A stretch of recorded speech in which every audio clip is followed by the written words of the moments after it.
अभी पिछले दिनों जो है सुप्रीम कोर्ट ने SC/ST रिजर्वेशन पर फैसला दिया और उसके बाद नरेंद्र मोदी जी चाय पीने पहुंच जा रहे हैं चीफ जस्टिस ऑफ इंडिया के यहाँ। मैं तो ये भी कहता हूं कि जो है ब्राह्मण जो है मुंह से पैदा हुआ है उनका सम्मान करना चाहिए। हमने आपको प्रधानमंत्री चुना है, पुजारी थोड़े ही चुना है। लालू जी ने जैसे कहा कि कौन अमेठ के जाति जनगणना करवाएंगे, वैसे हम लड़ भीड़ के और मनुवादियों के सीने पे बैठ के इस देश से जातिवाद खत्म करें।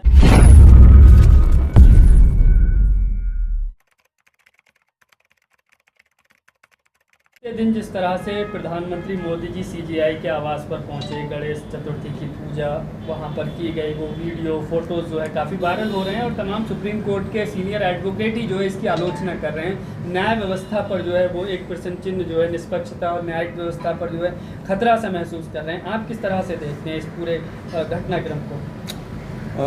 पहले तो मेरा यह मानना है इस पूरे मुद्दे पर जो CGI के यहाँ हमारे देश के प्रधानमंत्री पहुँचे हैं कि जो है कार्यपालिका और न्यायपालिका के बीच एक रिस्पेक्टेड डिस्टेंस होना चाहिए।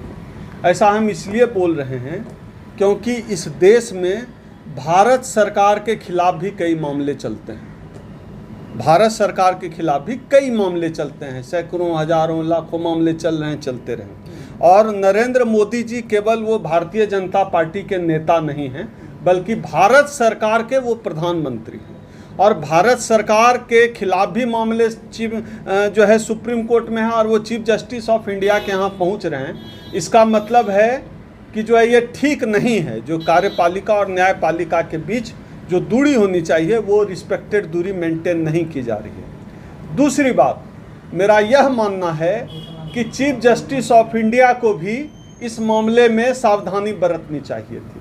उनकी क्रेडिबिलिटी भी खतरे में आ गई है। उन्होंने आज तक जितना कमाया है, मुझे लगता है कि प्रधानमंत्री उनके घर आ गए तो जो है गंवा दिया। अब ऐसा भी नहीं है कि बिना निर्धारण के होगा कि मोदी जी का मूड बन गया कि चलें आज लस्सी पीना है, चले गए जाके दरवाज़ा नॉक कर दिए, घुस गए, ऐसा नहीं हुआ होगा। प्रधानमंत्री का कार्यक्रम है तो जाहिर सी बात है कि पूरी योजना बनी होगी, पूरी प्लानिंग हुई होगी, तब गए होंगे। तो न्यायपालिका पर भारतीय समाज आंख मूंद कर विश्वास करता रहा है।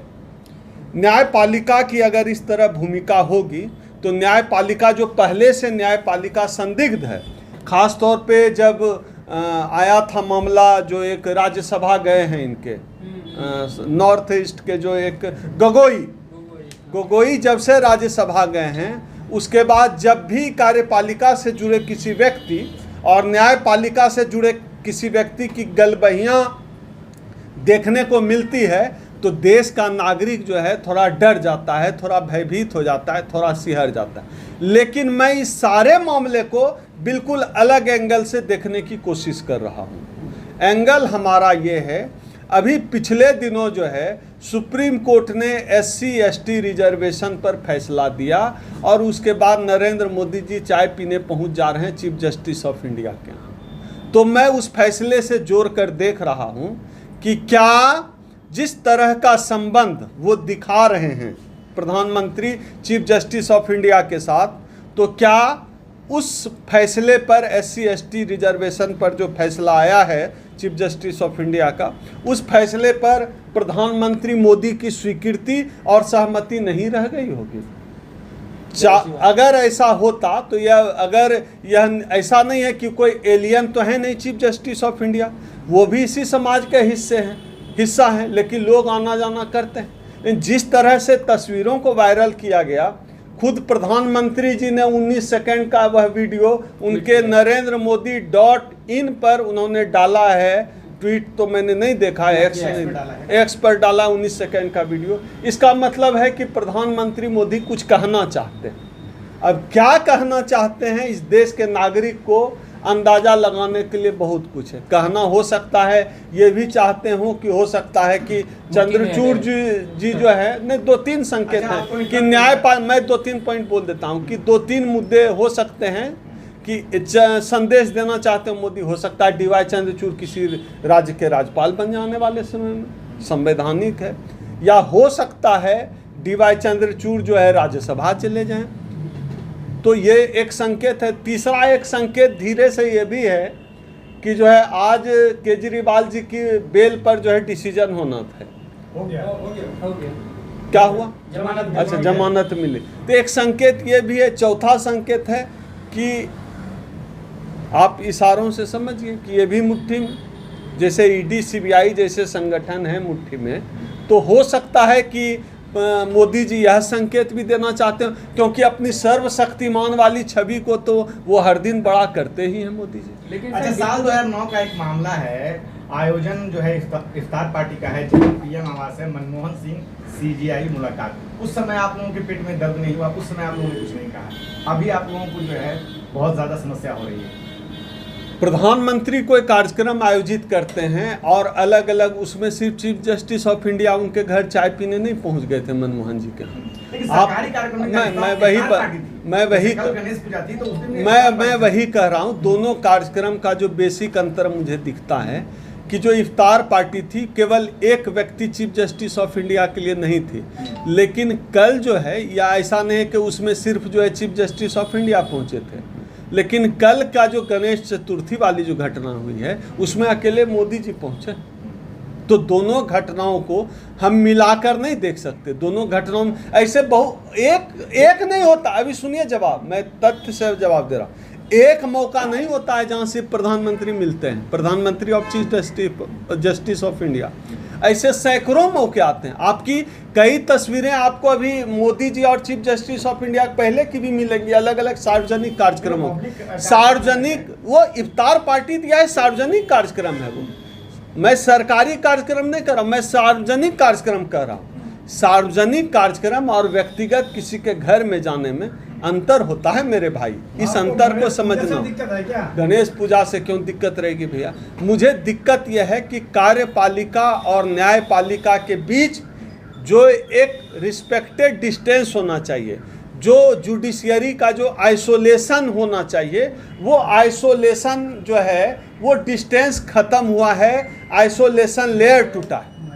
सर, डीवाई चंद्रचूड़ जब सीजेआई बने तब ये कहा गया कि बहुत लिबरल हैं, अम्बेडकरवादी हैं और जो है दलित पिछड़ों की पीड़ा को समझते हैं। तो क्या लगता है कि कहीं ना कहीं जो है भाजपा अपनी तरफ को जो है वो हाईजैक करने आपने दो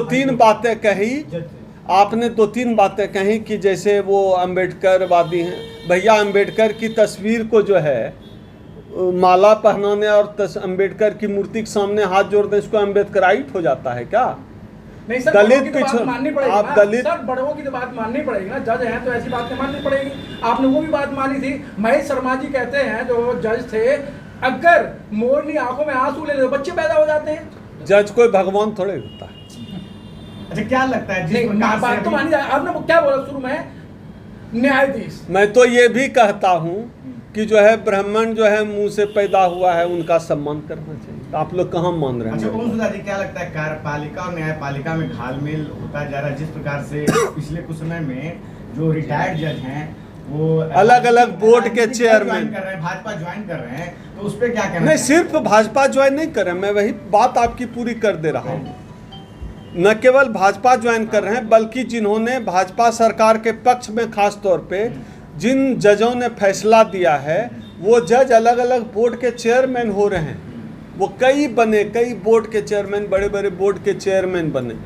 यही तो खतरनाक है ना, यही तो खतरनाक है। वही मैं कह रहा हूँ कि कार्यपालिका और जुडिशियरी में एक रिस्पेक्टेड जो है डिस्टेंस होना चाहिए।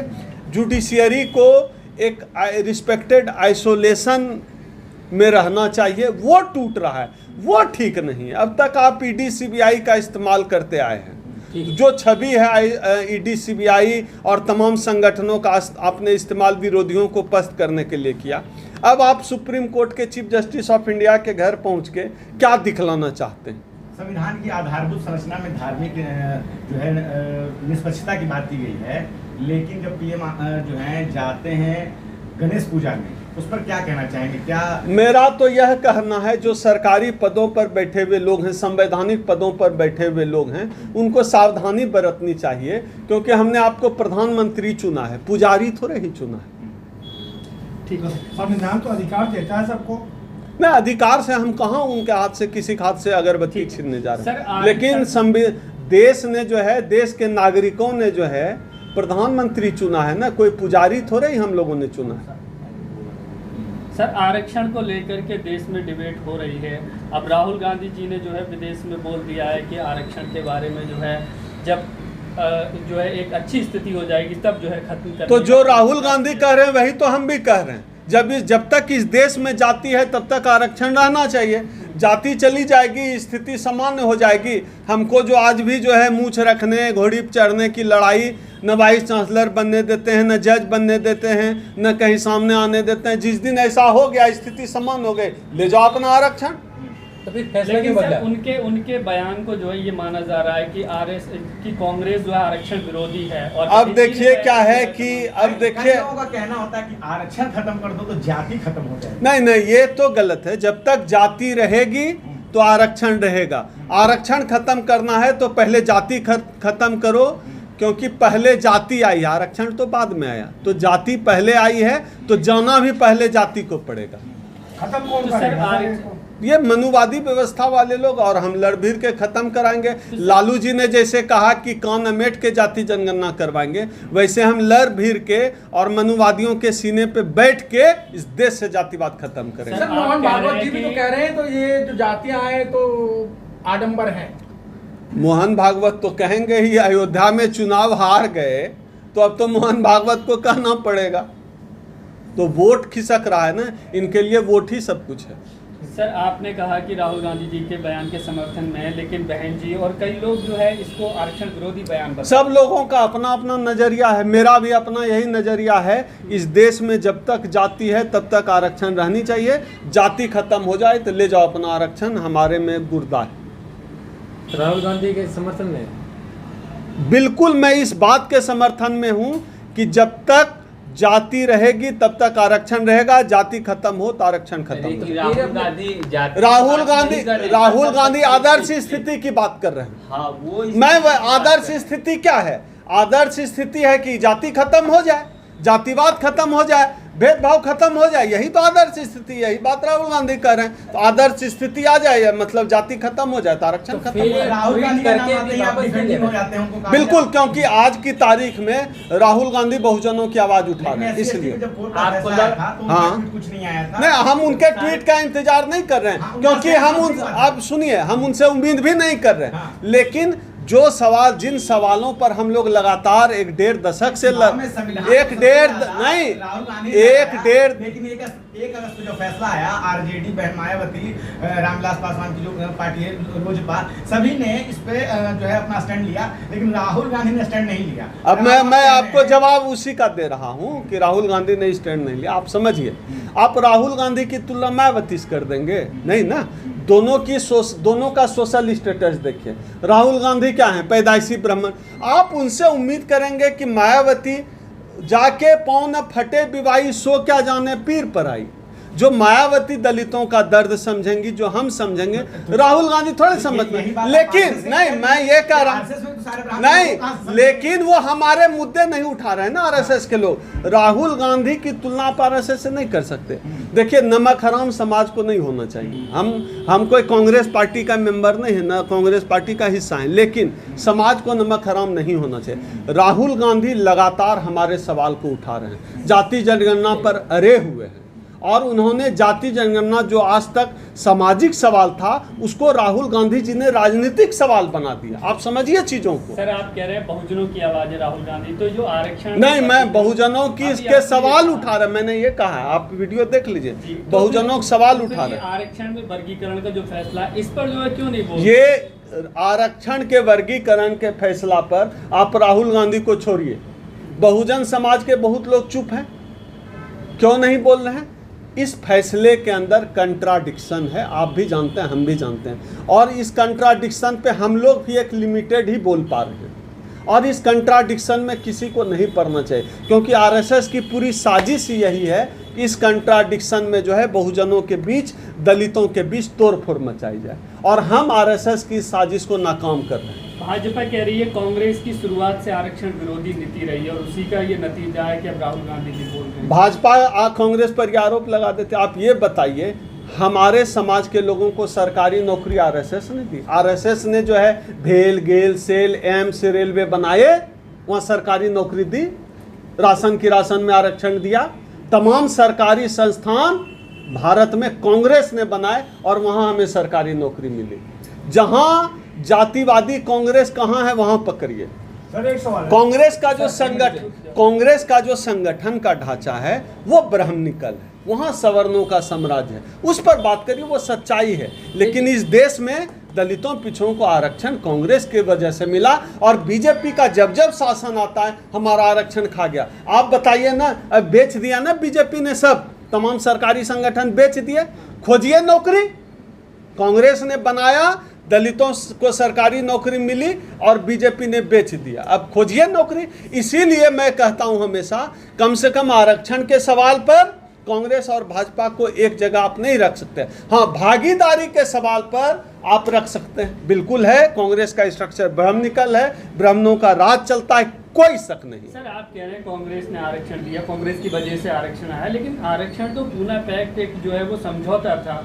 वो आप बताइए, अगर सरकारी संस्थान न बनते कहाँ से आता आरक्षण? किसने बनाया सरकारी संगठन? मोहन भागवत बनाया, गोलवलकर बनाया, किसने बनाया? कांग्रेस ने बनाया ना। इसलिए कांग्रेस भाजपा का एक जगह पे आरक्षण के मामले पर तोलना मैं सही नहीं मानता।